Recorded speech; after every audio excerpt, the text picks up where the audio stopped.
Hola, buenas noches. ¿Qué tal estáis todos? Bienvenidos una semana más aquí a Relatos de la Historia. Para el programa de hoy tenía previsto hacer una petición que me hizo una de vosotros, mi querida oyente Fernanda Vacas. Si me estás escuchando desde Ecuador, que me dijiste que eras de allí, pues un saludo para ti. Pero me temo que hacer un programa dedicado a contar la línea sucesoria desde la Edad Media hasta la actualidad en España es un poco complejo. Entonces he pensado, bueno, ahora que más o menos tenemos a los zares más famosos relacionados todos y con unos programas hechos, ¿y si dedico un poquito de tiempo a proponeros la idea de conocer la historia de la primera dinastía que dio origen a lo que consideraríamos hoy la España moderna? No me refiero a los Habsburgo, me refiero más bien a la dinastía de los Reyes Católicos, a la Casa de Trastámara, última dinastía de origen español, de origen castellano concretamente, en gobernar no solo sobre la corona de Castilla, sino también sobre la corona de Aragón. Es una historia que, cuando yo estaba investigando para hacer el programa que me proponía Fernanda, me hizo pensar que realmente la historia de los Trastámara es una epopeya enorme y llena de detalles, a pesar de no ser una dinastía tan larga como otras que han gobernado en distintos territorios de Europa. Y he pensado, mira, vamos a hacer las cosas bien. Voy a haceros un pequeño primer programa, podéis considerarlo un piloto. Si os gusta, continuaré de forma más o menos continua, es decir, sin demasiadas interrupciones, con esa historia hasta llegar a los Reyes Católicos. Es meternos de lleno en una historia medieval, con caballeros, con damas, con traiciones, con amoríos, con infidelidades y con peleas con el Papa a nivel internacional. ¿Os llama la atención? Pues nada, vamos a comenzar.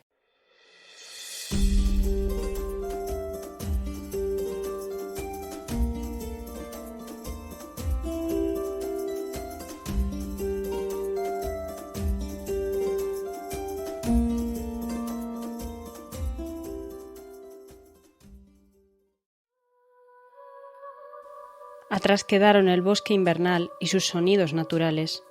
Ocultos entre los árboles, pensó que podría haber algún tipo de duendecillos, de esos que ríen con los problemas humanos, aparentemente insignificantes y nada relacionados con ellos.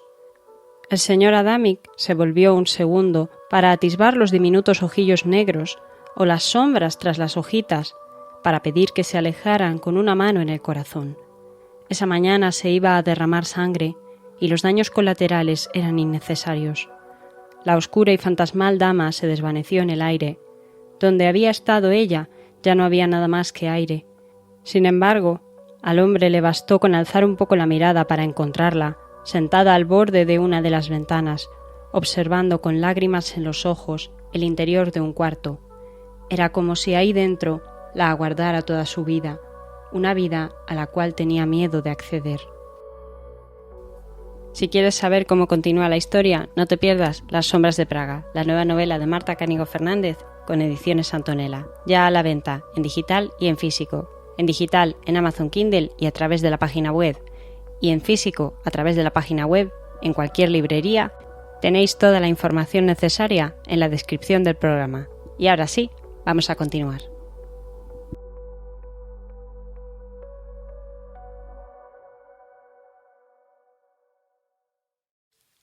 Para comenzar, creo que estaría bien ponernos en situación. Nos encontramos en Castilla, en el siglo XIV, en el corazón de la península ibérica, en un lugar que lleva siglos en mitad de una guerra intermitente, que se activa, que se apaga, que conduce a alianzas y también a guerras cada vez más cruentas. Nos referimos a un periodo que parte de la historiografía moderna llama la Reconquista y un periodo que otra parte de la historiografía o lo llama conquista o no sabe cómo llamarlo. Pero el caso es que había dos bandos, dicho de forma sencilla, que estaban formados por los musulmanes y por los cristianos. Sin embargo, no siempre se trató de bandos homogéneos, únicamente unidos por la religión, ya que a lo largo de la Edad Media se habían producido alianzas entre los reinos cristianos y otros reinos musulmanes, o incluso entre facciones. Todo depende de la época a la que nos refiramos. Tengamos en cuenta que esta situación lleva extendiéndose 7 siglos prácticamente en este momento de la historia. ¿Y qué reinos tenemos en el lado cristiano en este momento? Pues para que nos hagamos una idea, tendríamos que pensar en lo que es el mapa de la península ibérica actual. En el lado más occidental, pegado al océano Atlántico, tendríamos al Reino de Portugal, gobernado en este momento por el rey Alfonso IV de Portugal. Si nos vamos más hacia el corazón de la península, lo que sería el centro, de norte a sur, tendríamos la Corona de Castilla, formada por los antiguos reinos de Castilla y el Reino de León. Aunque para este momento de la historia ya nos referiríamos a una suerte de entidad más o menos unida, que sin embargo mantendría todavía de forma independiente las leyes que se aplicaban a cada uno de los territorios. Lo que históricamente había sido el Reino de León mantenía en cierta manera sus costumbres y sus usos, mientras que lo que era Castilla y los territorios que se habían ido conquistando a los musulmanes, sobre todo en la zona sur, hacia la zona de lo que hoy día es Sevilla, pues mantendrían la ley castellana. Y asociado a esto, pues se puede decir que cada reino mantenía, en cierta medida, sus cortes. Pero no os quiero liar más con estos detalles. Si nos vamos ahora hacia el oriente de la península, a una zona que pegaría con el mar Mediterráneo, nos encontraríamos con la Corona de Aragón, una suerte de reino formado por distintas entidades. Tendríamos el Reino de Aragón propiamente dicho, que tendría en Zaragoza una de sus ciudades más principales, pero también tendríamos a los condados catalanes, teniendo en este territorio a la ciudad de Barcelona como la más principal. Y si nos vamos más al sur, tendríamos el Reino de Valencia, con la ciudad del mismo nombre como su capital y la ciudad donde yo nací, por cierto. Pero si nos vamos hacia el mar, tendríamos las Baleares, que en este momento, sin embargo, pertenecían a otro rey de la misma familia que el rey de Aragón, que por cierto, se me ha olvidado decíroslo, era Alfonso IV de Aragón. Pero cuidado, porque todavía tendríamos al sur de la península, cerca de lo que hoy es Granada, en ese entorno, pero mucho más grande, al reino nazarí de Granada, el último gran reino musulmán que todavía se mantendría de forma firme anclado a la tierra de lo que ellos llamarían Al-Ándalus. Estas puntualizaciones son interesantes y hasta cierto punto necesarias porque la península ibérica a la que nos referimos en esta historia es muy diferente de la península ibérica que hay ahora, y para entenderla hay que entender las fronteras que tenía y las diferenciaciones de reino y de soberanía que existían. Pero también era una península metida en los asuntos de Europa, pues a nivel general, en Europa el gran conflicto que se estaba desarrollando era la Guerra de los 100 años entre los franceses y los ingleses. ¿Por qué? Pues principalmente disputándose el llamado Trono de Francia. Hice un programa donde hablo de ello en la Torre de Nesle, ¿de acuerdo? Ya estaba tardando yo en decíroslo.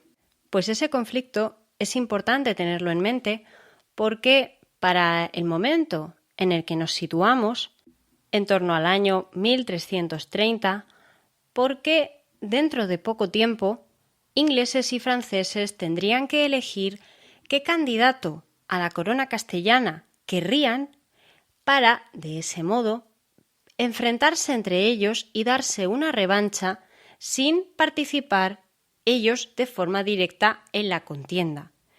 El motivo de esto sería el desgaste que la guerra estaba ejerciendo sobre ambos bandos, pero especialmente sobre los franceses.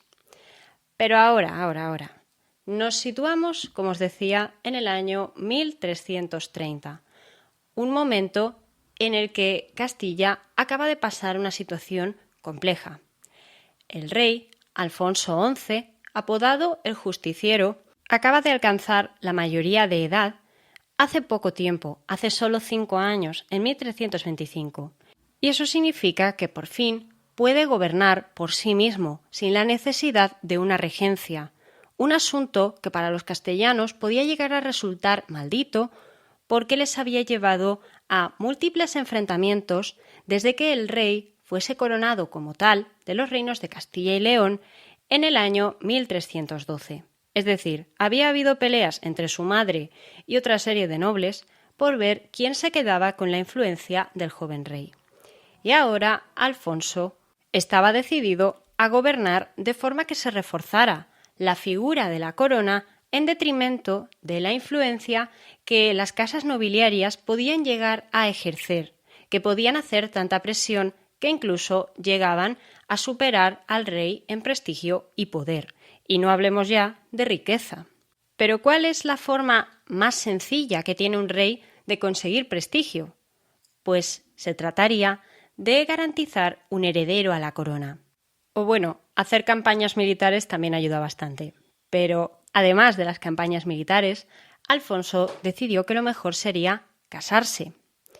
Y decidió casarse con una sobrina de su madre, con una prima suya que era infanta del trono de Portugal. Se trataba de la princesa María de Portugal, hija de Alfonso IV de Portugal. Ya vemos que se repiten un poco los nombres de los reyes. El matrimonio se formalizó en el año 1328 y con esto se esperaba afianzar todavía más la relación entre portugueses y castellanos, que era ya bastante antigua para aquel momento y además un tanto compleja. Todo debería haber ido bien. Los novios ya desde el comienzo intercambiaron castillos, señoríos y pues se entregarían de cierta manera la simbología del poder. Ahora María era reina consorte. Debería haber salido bien, pero la realidad es que no. En aquella época se permitía, en cierta manera, que los reyes tuvieran sus amantes, siempre y cuando éstas no interfiriesen demasiado con los asuntos de gobierno. Así, Alfonso XI de Castilla había conocido un año antes de casarse a una noble sevillana en una de sus campañas contra los musulmanes. Se trataba de una hermosa mujer llamada Leonor de Guzmán, una viuda de su misma edad, 17 años, que era caracterizada por ser riquísima y nobilísima, miembro de la familia de los Guzmanes, que con el tiempo darían origen a la Casa de Medina Sidonia, una de las dinastías más importantes de, cuidado, el Imperio Español, es decir, de un imperio que se desarrollaría muchos siglos después. Ahora estamos en el XIV. La Casa de Medina Sidonia comenzaría a brillar de forma espectacular en el siglo XVI. Pero Leonor también era de sangre real, pues era tataranieta del anterior rey de León, Alfonso IX. Y esto se debía a que parece ser que su bisabuela, una mujer llamada Aldonza Alfonso de León, era hija bastarda, había sido hija bastarda de este rey.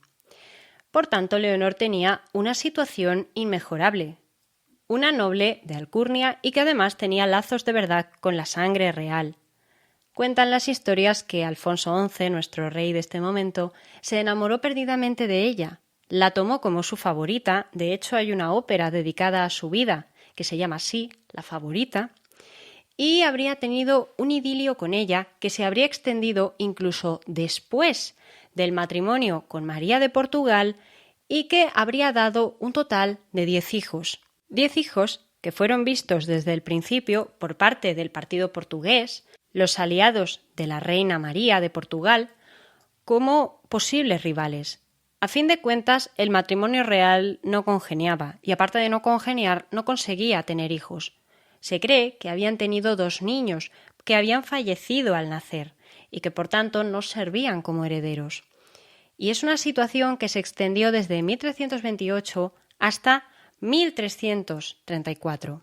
El motivo de esto es que no fue hasta entonces cuando María por fin dio a luz a un hijo varón sano, un pequeño niño al que pondrían por nombre Pedro y que ahora sí quedaría instaurado como el heredero a la corona de los reinos de Castilla y de León. Voy a decir de Castilla porque generalmente se le llama Pedro I de Castilla y ya se entiende que en Castilla está incluido el reino de León.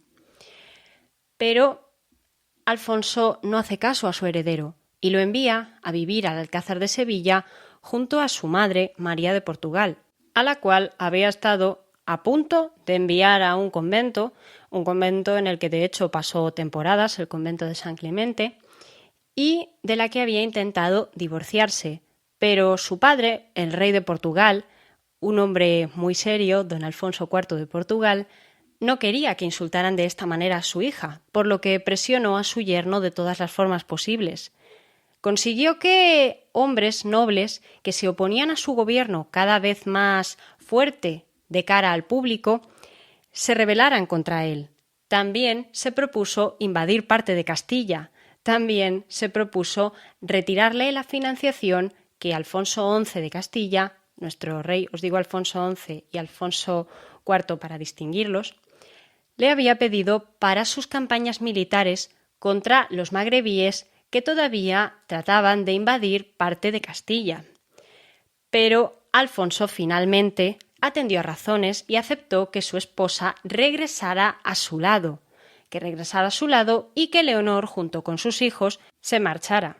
Y tened en cuenta que para el momento en el que la reina María había dado a luz a su hijo, el pequeño Pedro, pues Alfonso, su esposo, ya tenía 5 hijos varones con doña Leonor de Guzmán, por lo que la reina se sintió totalmente alejada de la vida cortesana y vio cómo la amante real había ido recogiendo títulos para sus hijos e influencia por parte de los nobles y del propio rey, y es que Leonor y Alfonso mantuvieron su relación hasta el final. Esto de que Leonor se marchara durante un tiempo y que en su lugar la reina volviera a ocupar el lugar que le correspondía era una patraña. Nadie se lo creyó, nadie menos el rey de Portugal, que debe de ser que en aquel momento las comunicaciones no eran lo que son ahora. Esto le permitió a Alfonso poder sobrevivir y recibir la ayuda de su suegro lo justo para enfrentarse a los magrebíes en la batalla del Salado. Una batalla que le entregó al rey un botín suficiente para, por lo menos, tranquilizar a su suegro lo bastante y para construirse en la ciudad de Tordesillas, una ciudad que está a día de hoy en Valladolid, donde siglos más tarde estaría encerrada la reina Juana I de Castilla, mal llamada la Loca, un palacio mudéjar para que allí pudiera residir su queridísima amante Leonor de Guzmán, y un lugar donde él podría ir a visitarla sin que su suegro se enfadara y sin que su esposa, que otra vez se había vuelto a retirar a Sevilla con su hijo, molestaran. Y así pasó el tiempo y así llegaron a tener un total de 10 hijos, a cada cual más sano que el anterior.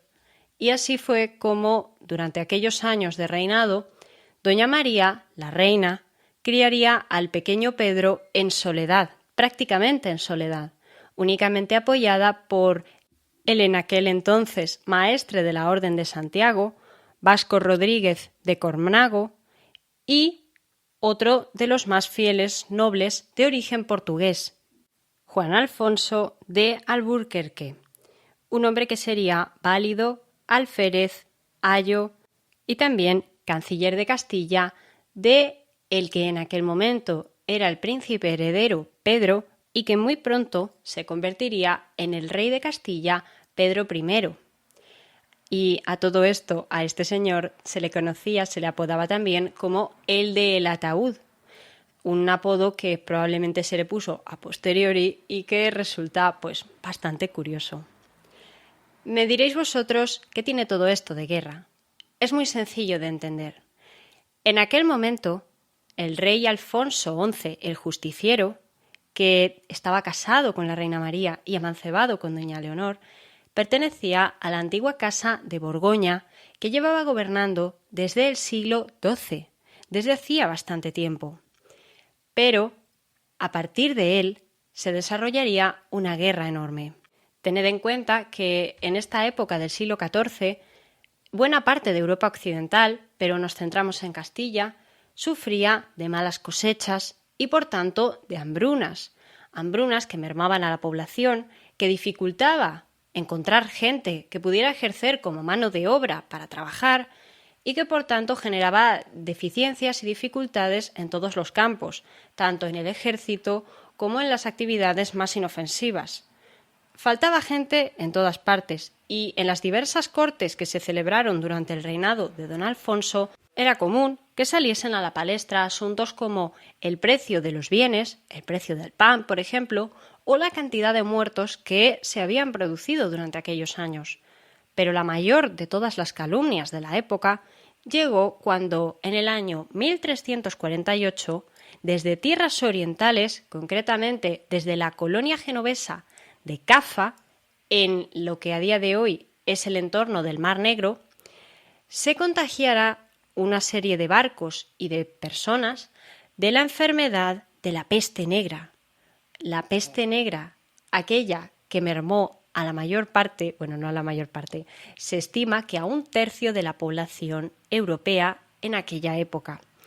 Los barcos genoveses habrían navegado por el Mar Negro, habían llegado hasta el Mediterráneo y habían regresado a Italia. Allí se habría contagiado y se habría extendido la enfermedad, la epidemia, por toda Italia, por Sicilia, también más tarde por Baleares, y a través de las Baleares habría llegado al resto de la península, acarreando múltiples desgracias para todos los reinos peninsulares, pero para Castilla una que fue excesivamente terrible, sobre todo teniendo en cuenta lo que ocurrió después, lo que ahora os voy a seguir contando. Y es que Su Majestad, el rey Alfonso XI, el Justiciero, pereció víctima de la epidemia, dejando en el trono a su jovencísimo hijo de 17-19 años de edad, Pedro I, aquel que sería apodado el Justiciero, pero que también sería conocido como el Cruel. ¡Qué paradoja!, ¿no? Pues ahora es cuando empieza lo bueno de verdad. Tenía lleno el palacio de discordias internas que obligaron a la reina este año a retirarse al convento de San Clemente, al que tenía mucha devoción, por asilo de sus trabajos. Su asistencia, en él largas temporadas, se verifica en sus papeles. Diego Ortiz de Zúñiga, sobre la reina María de Portugal.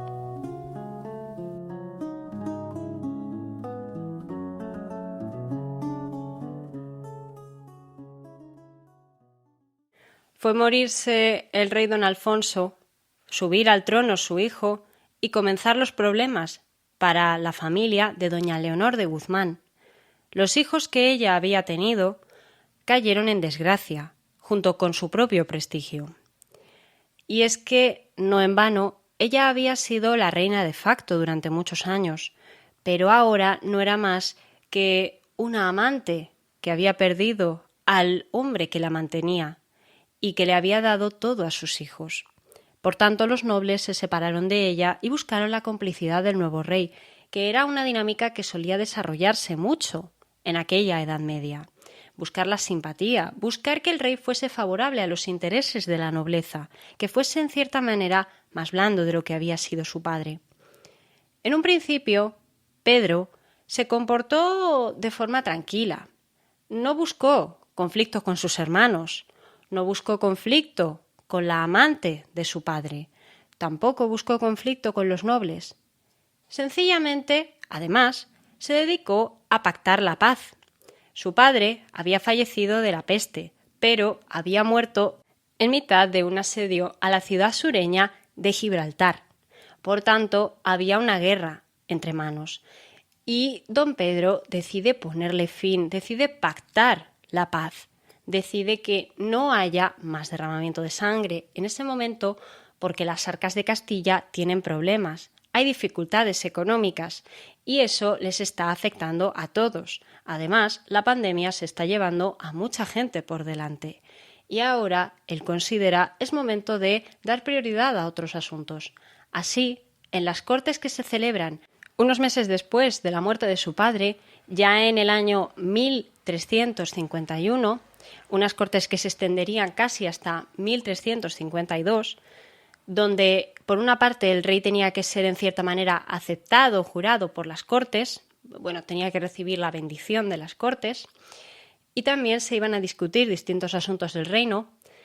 Pedro ya da muestras de su interés por la situación de sus reinos y, preocupado como podía estar un rey de la época por el asunto, va a promulgar una serie de leyes, va a preparar una serie de órdenes que van a ir enfocadas a proteger y a facilitar la vida, a beneficiar a las gentes de las ciudades, al pueblo, a comerciantes, va a ayudar también a los industriales, va a dar ciertas libertades a la gente del campo.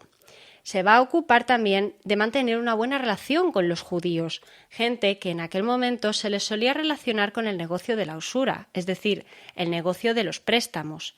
Incluso va a tener bajo su cuidado a un judío al cual le hará responsable último del tesoro de la corona de Castilla, un hombre apellidado Leví. Y esto ya de entrada se siente como un jarro de agua fría, pues todos los nobles pensaban que Pedro, al haber sido criado por la reina María de Portugal en Sevilla, alejado del entorno cortesano y alejado de las influencias, y seamos sinceros, sin recibir una educación demasiado esmerada, todos esperaban que fuese un hombre manejable, un hombre moldeable, no un rey dispuesto a gobernar teniendo como principal apoyo al pueblo y no a la nobleza, que es lo que se había estilado en mayor medida hasta aquel momento. Pedro no es que fuese a seguir tal cual los pasos de su padre, sino que iba a superarlos. Pedro despreciaba en cierta manera a la nobleza porque eran un obstáculo, porque también los concebía en cierta manera como una suerte de personas interesadas que tejían telas de araña y que tenían aprisionado al rey, un rey que, no lo olvidemos, teóricamente había sido enviado por Dios para gobernar. Era una persona hasta cierto punto especial.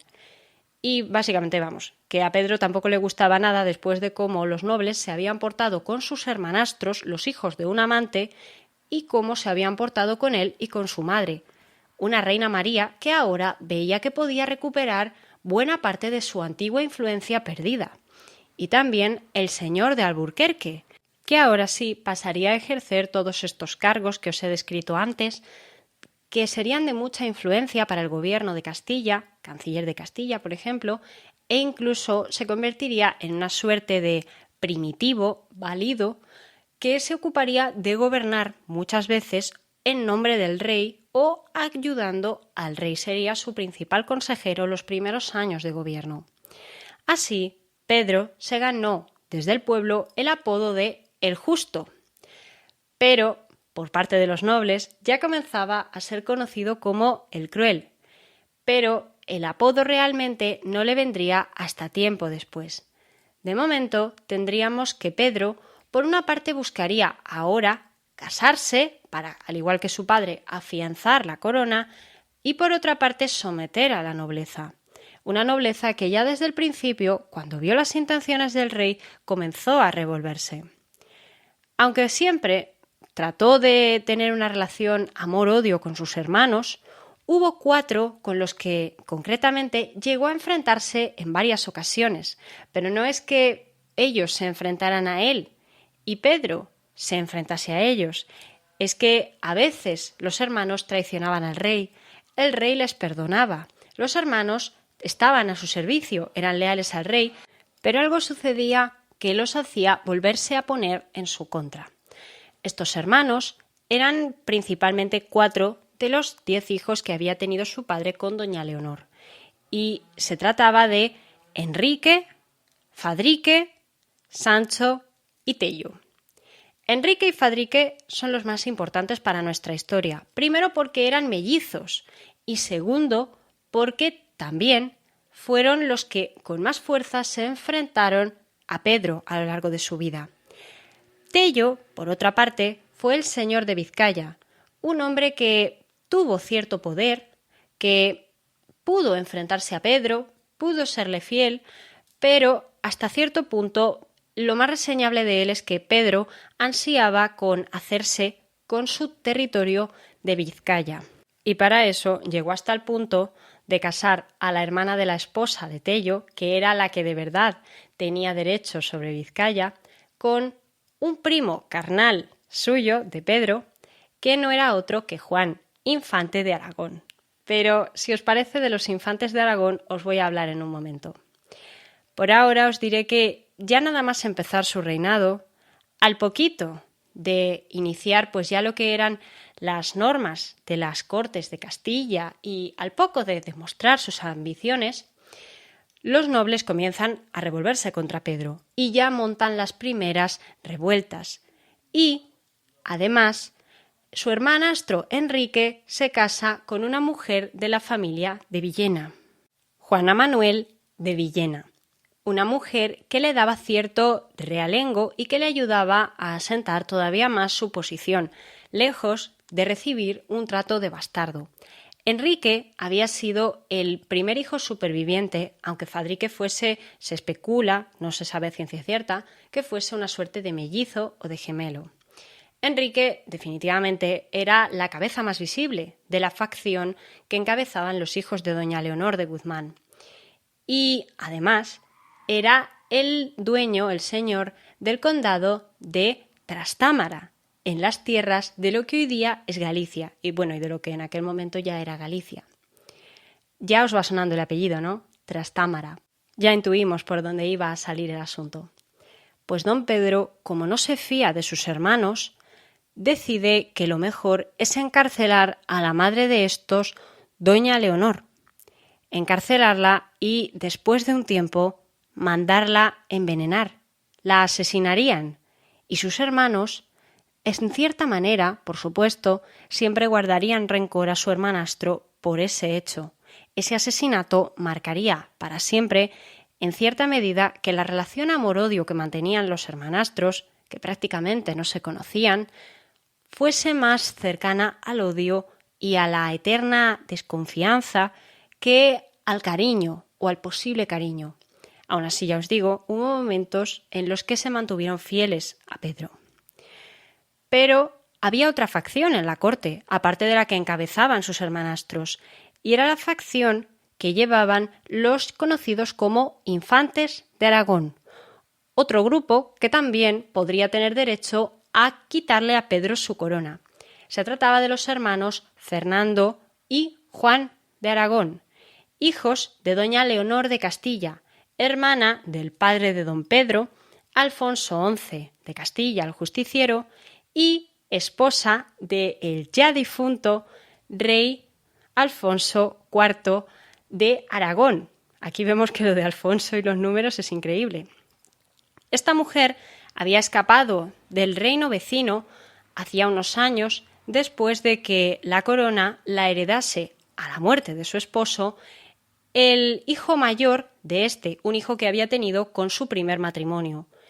Y este rey, este hombre que ahora era rey de Aragón, se llamaba Pedro IV el Ceremonioso, o dicho en catalán, valenciano, como queramos decirlo, Pere IV el Cerimoniós. Y este nombre lo sé pronunciar un poco mejor, pero no es por nada, es que esta lengua la estudié en el cole, entonces hay cosas que son así. Ya os digo que estos hermanos, Fernando y Juan, en cierta manera tenían derechos a la corona, podían ser rivales de Pedro, pero fueron lo bastante precavidos como para tratar de mantenerse leales en la medida de lo posible a Pedro. Hasta cierto punto, porque en torno al año 1352-1353, ya os digo que es al inicio del reinado del monarca, ya surge la primera gran revuelta de la nobleza castellana.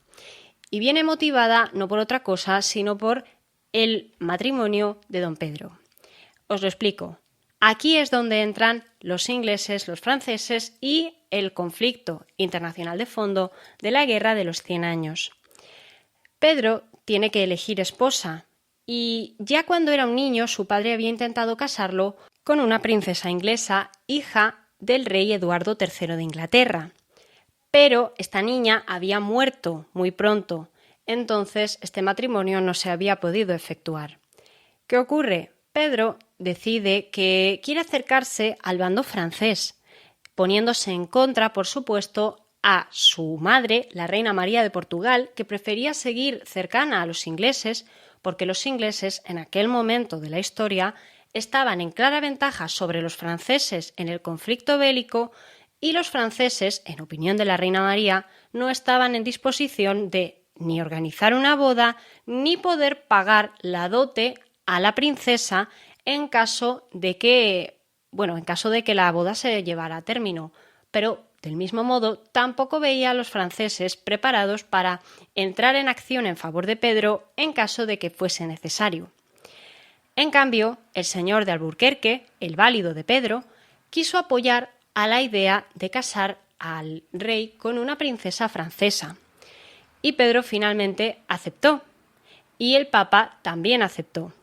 Tengamos en cuenta que el señor de Alburquerque estaba con la idea de que era mejor acercarse a los franceses, en parte porque en aquel momento había otro conflicto a nivel europeo, pero dentro del seno de la Iglesia, que generaba una situación donde el Papa no residía en Roma, sino que residía en Aviñón, en Francia. Es decir, el Papa era un ser, un individuo, que, aunque representaba a Dios en la tierra, quedaba muy ligado a la corona francesa y a los intereses, por tanto, de este reino y de este rey. Tener de aliado al Papa y tener de aliado a los franceses sumaba mucho prestigio en la cristiandad. Así pues, Pedro decide casarse con la princesa Blanca de Borbón, y la princesa es enviada a Castilla, y Pedro, como va a recibir a su novia, decide alejarse de la que en aquel momento era su amante preferida y la mujer a la que él afirmaba amar, doña María de Padilla. Se reúne con la novia, pero queda bastante enfadado, porque, tal y como había previsto su madre, los franceses no podían pagar la dote, por lo que Pedro decide despreciar abiertamente a su esposa, del mismo modo que su padre lo había hecho con su madre años atrás.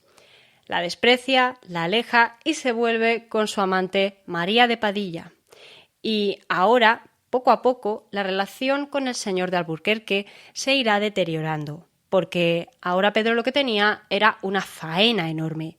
Aparte de que tenía que mantener una relación con los franceses que no le iba a reportar a corto plazo ningún beneficio, porque efectivamente los franceses estaban de capa caída y a nivel económico fatal en aquel momento, pues tenían añadido el problema de que no podía engendrar hijos con otra persona que no fuese doña Blanca, ya que pues estaban casados a ojos de Dios y a ojos de la Iglesia. Entonces Pedro va a intentar divorciarse de Blanca, pero se va a encontrar con una barrera enorme, y es que el papado quiere presionar al rey para que se reúna con su esposa. El Papa se niega a darle la nulidad del matrimonio. Y al final, entre unas cosas y otras, la nobleza castellana, por fastidiar más que por otra cosa, termina también poniéndose de parte de la reina, y consiguen que el rey se reúna con ella un total de 2 días.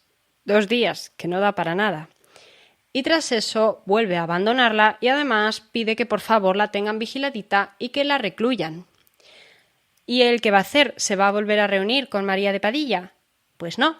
En un principio se va a amancebar con otra noble castellana llamada Juana Ruiz de Castro, una mujer que también era viuda, y va a sentir por ella tal pasión que por lo visto va a otra vez intentar divorciarse de doña Blanca y casarse con ella.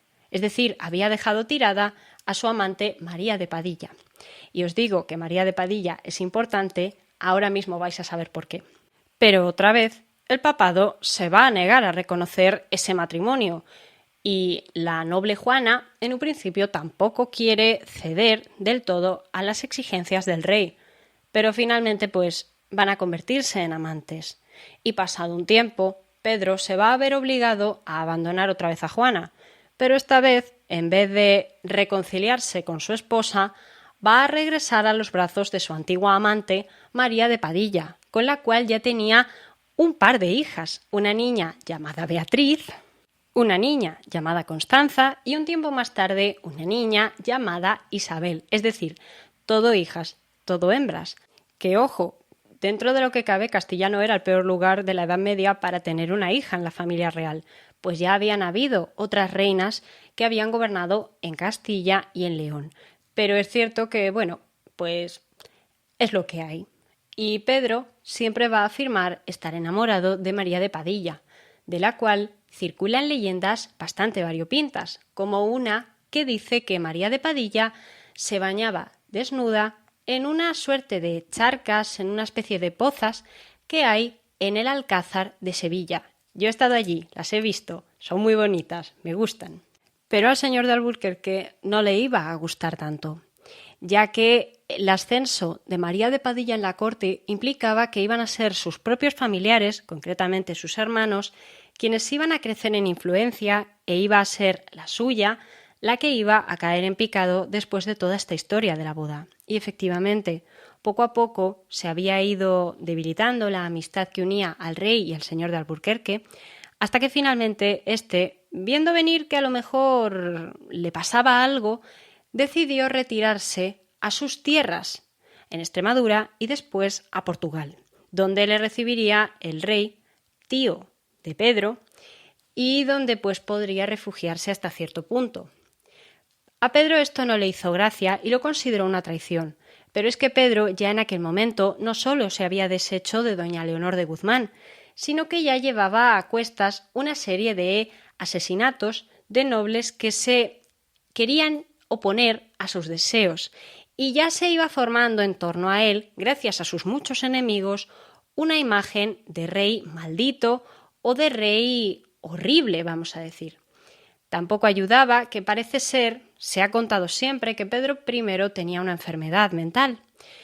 Parece ser que esto no está probado, no está demostrado de ninguna manera. Lo que sí se sabe, parece ser, es que tenía una suerte de pequeña deformación en las piernas que hacía que tuviese una más corta que la otra y que sus rodillas se engancharan mucho y produjesen unos sonidos curiosos al caminar. Eso es lo que en apariencia se sabe. Y por supuesto ya podemos imaginarnos que sus otros hermanos, concretamente Enrique y Fadrique, eran todo lo contrario. Enrique era el señor de Trastámara, pero también era uno de los hombres más importantes del reino y era ese hombre al que la mayor parte de los nobles veían como el verdadero rey que se merecían, no a Pedro. En cambio, Fadrique, por su parte, después de la muerte de uno de los tutores de don Pedro, se había convertido en gran maestre de la Orden de Santiago y ostentaba un cargo militar muy respetado también. Que por cierto, sí es verdad, de Enrique vienen los Trastámara, pero de don Fadrique vendría otra estirpe de nobles castellanos muy influyentes llamada la de los Enríquez.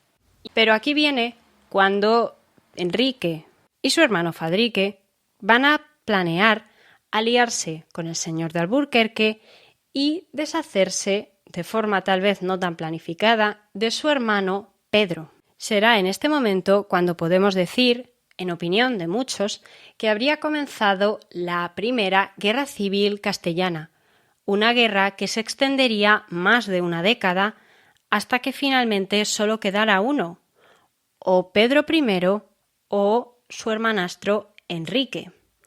¿Quién sería el ganador? Pues vamos a seguir escuchando. Los reyes y los príncipes viven y reinan por la justicia, en la cual son tenidos de mantener y gobernar los suyos pueblos, y la deben cumplir y guardar. Palabras de las Cortes de Valladolid de 1351. Pedro I, que sería conocido como el Cruel o como el Justo, participó en ellas.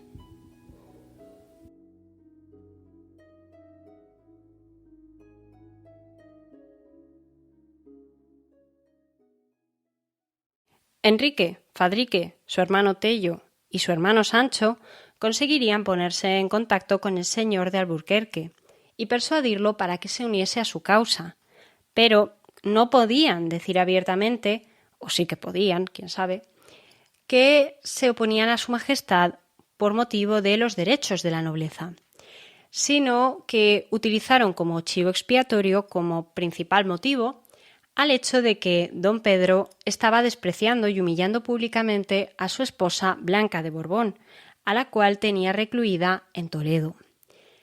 Este hombre aceptó unirse a su causa, y además se unieron a ellos la mayor parte de la gran nobleza castellana.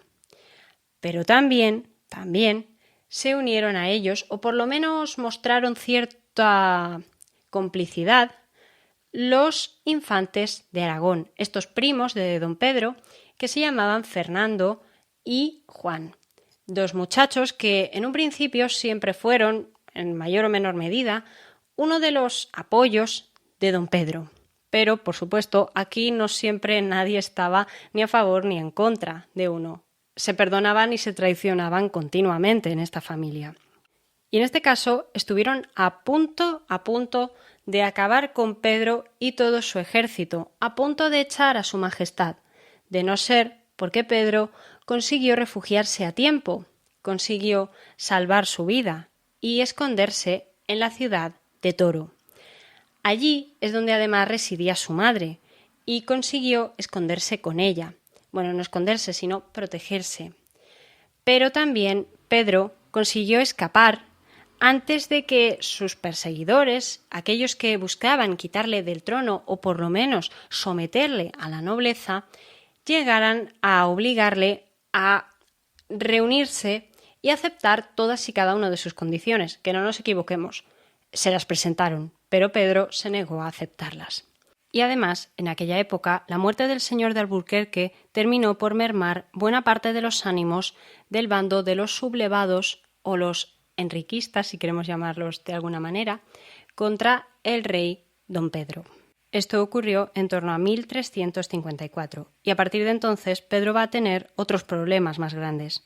Y es que, en determinado momento de su vida, Pedro quiere ser una especie de rey que busque la gloria de su reino, ¿no?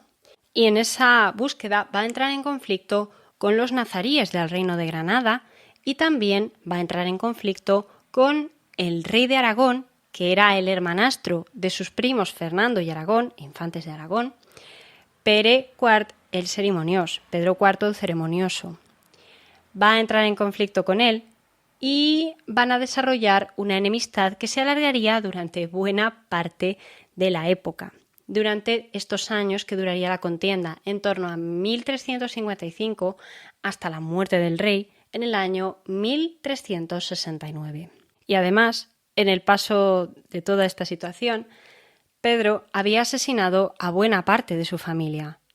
Mató, con el tiempo, a su tía, doña Leonor, la madre de estos infanzones. También, en determinado momento de la historia, acabaría envenenando a su primo Juan.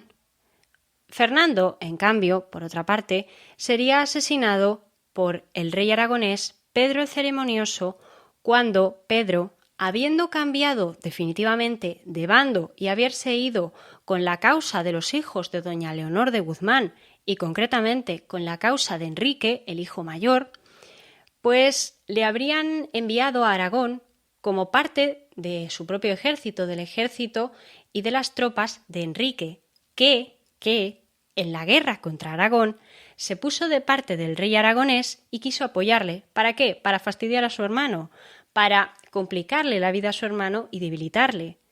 Y Fernando pues se puso a luchar a las órdenes de Enrique.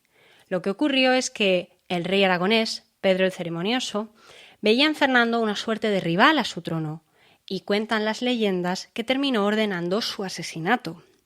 Por tanto, entre traiciones de uno y traiciones de otro, tendríamos un cuadro enorme.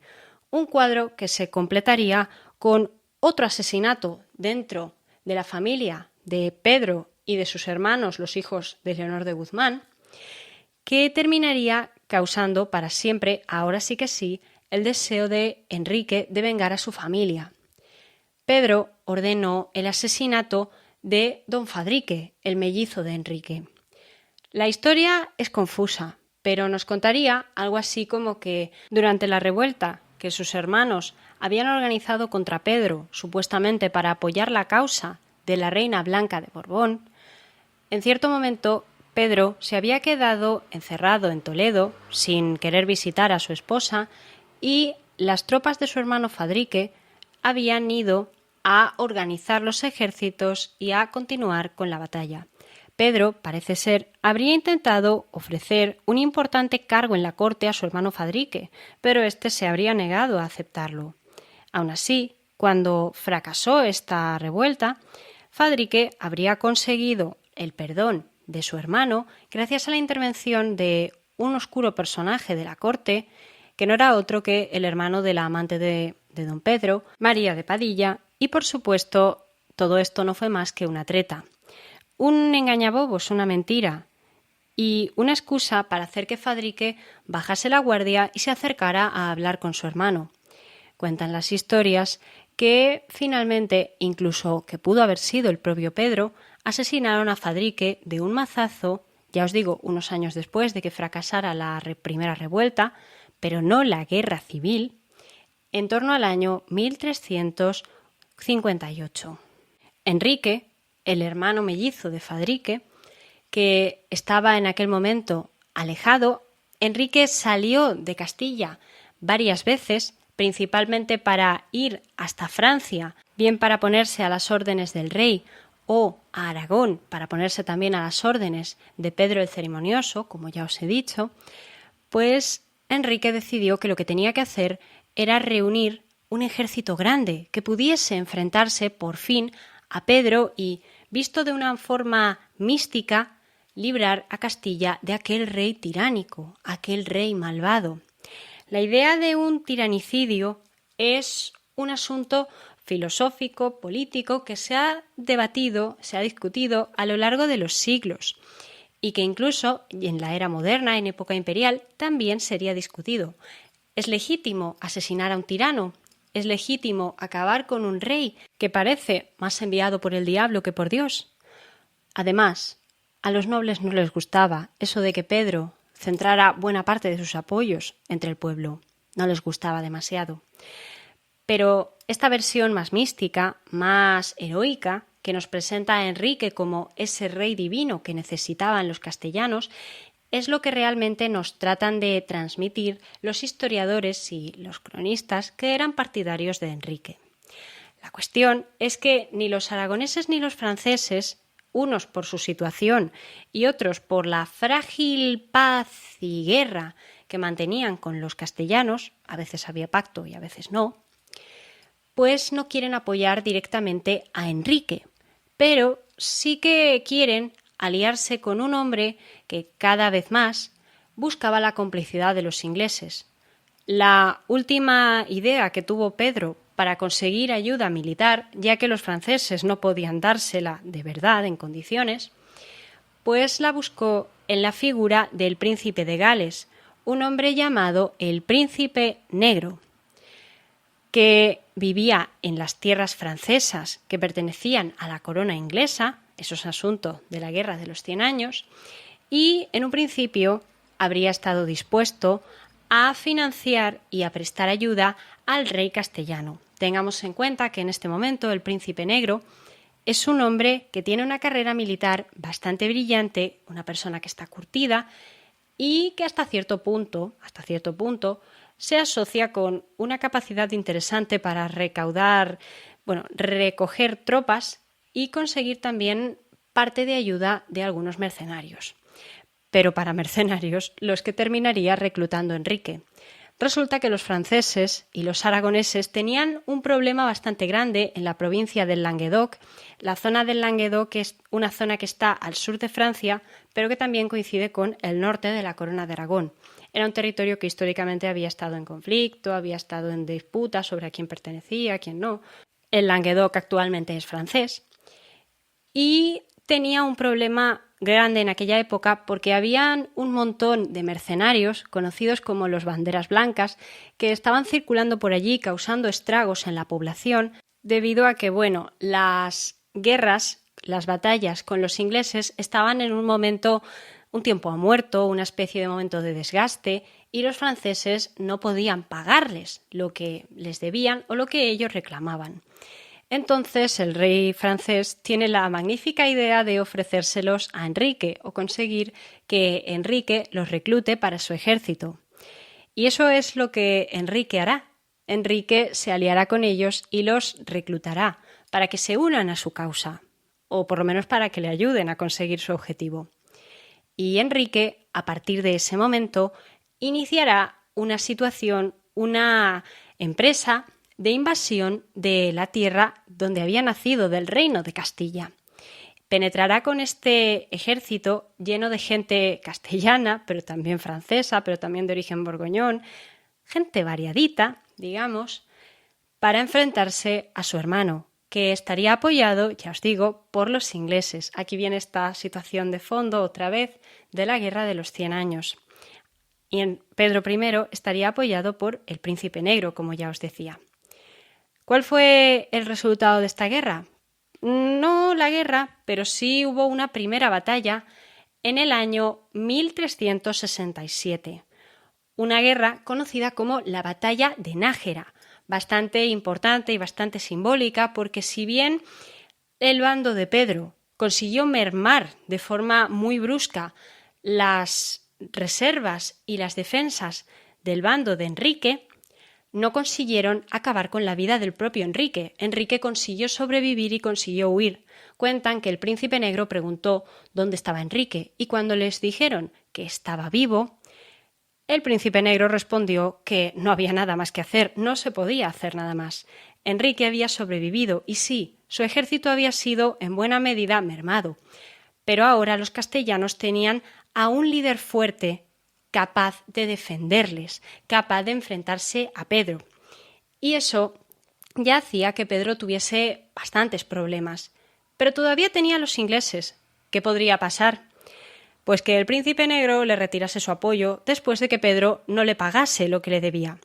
Quién sabe si era porque no podía pagarlo, después de tantos años de guerra con unos y con otros, o si se debía a que sencillamente nunca había tenido intención de pagarle. La cosa está en que finalmente los ingleses le retiran su apoyo a Pedro y el príncipe negro se siente en cierta manera humillado por culpa de ese castellano. A Pedro ya no lo quería nadie, no lo quería el Papa, que pensaba que había abandonado a su esposa y que después la había envenenado, porque Blanca de Borbón finalmente falleció en extrañas circunstancias. También había asesinado a muchos nobles que se habían enfrentado a él y que le habían enemistado cada vez más con su gente. Había asesinado también a Fadrique, al hermano de Enrique, a uno de sus hermanos, pero no fue el único de sus hermanos de la rama de los Guzmanes a los que asesinó. También había matado a doña Leonor. Había matado a la princesa Leonor de Castilla, su tía, la madre de los infantes de Aragón, que siempre, muchas veces estuvieron con él, y había matado a Juan de Aragón. Pedro llevaba muchísimos muertos a cuestas. Por ello no es de extrañar que finalmente, en el año 1369, Pedro perdiese la última gran batalla de esta guerra civil entre hermanos. Se llamaba la Guerra de Montiel, es así como se la conoce. Y en ella Pedro terminó sucumbiendo a las compañías blancas que acompañaban a los ejércitos de su hermano Enrique, a las que todavía le acompañaban. Cuenta la historia que, sin embargo, Pedro trató de negociar algún tipo de salida con uno de los hombres que acompañaban a su hermano Enrique, un francés llamado Du Guesclin, que él pensó que podía ser más fácil de abordar que su hermano. Este hombre ayudó a Pedro y a algunos aliados suyos a presentarse ante el que en aquel momento ya estaba reconocido como nuevo rey de Castilla, Enrique II, de la casa Trastámara ahora, para que hablasen. Pero la historia dice que en cuanto los hermanos se vieron cara a cara, se entregaron a una batalla cuerpo a cuerpo, se pelearon, dispuestos a matar al otro. Dicen que Pedro se conseguía imponer a su hermano, era más grande, hasta cierto punto más fuerte, estaban tal vez en mejor situación. Pero Enrique, aparte de ser astuto, contó con la ayuda de este militar francés, que dicen que en el último momento agarró a Pedro de las piernas y le hizo caer al suelo, lo justo para que Enrique consiguiera acabar con él y decapitarlo. Cuentan que Pedro miró hacia aquel francés con cara de traidor o con cara de te has metido en una pelea que no era tuya, y que este hombre sencillamente respondió que él ni ponía ni quitaba rey, sencillamente actuaba. Y así es como falleció Pedro I. Su cabeza dicen que fue puesta entre tablones y expuesta en el castillo de Montiel para que todos la vieran, para que todos fuesen testigos de lo que había sucedido al rey Pedro I el Cruel, el rey tiránico, y para que fuese augurio de mejores tiempos para Castilla, ahora gobernados por un rey justo, un rey modélico, el rey que Dios les había mandado de verdad, el rey Enrique II de la Casa Trastámara, hijo del rey Alfonso XI de la Casa de Borgoña, el justiciero, y también hijo de doña Leonor de Guzmán, un noble que a fin de cuentas terminaría teniendo un reinado llamativo, un reinado que daría muchos hijos, que daría muchos descendientes, pero que todavía no cerraría para siempre la disputa entre las dos líneas que se disputaban el gobierno de Castilla. Ahora sí, la línea de Enrique II y la línea de Pedro I. Pero si queréis conocer cómo se cerró definitivamente esa disputa y cómo volvieron a unirse en una sola las dos ramas de la familia de Alfonso XI, el justiciero de Castilla, por favor, os pido que me digáis si os ha gustado este programa y, pues nada, que me deis vuestra opinión y si queréis hacer algún apunte o alguna petición. Como de costumbre, yo estaré encantada de escucharos y, por favor, os pido que no me matéis si no pronuncio bien alguna cosa, por favor. Y ahora sí que sí, muchas gracias a todos. Para mí un placer hablar con todos vosotros una noche más y nos vemos la semana que viene aquí en Relatos de la Historia.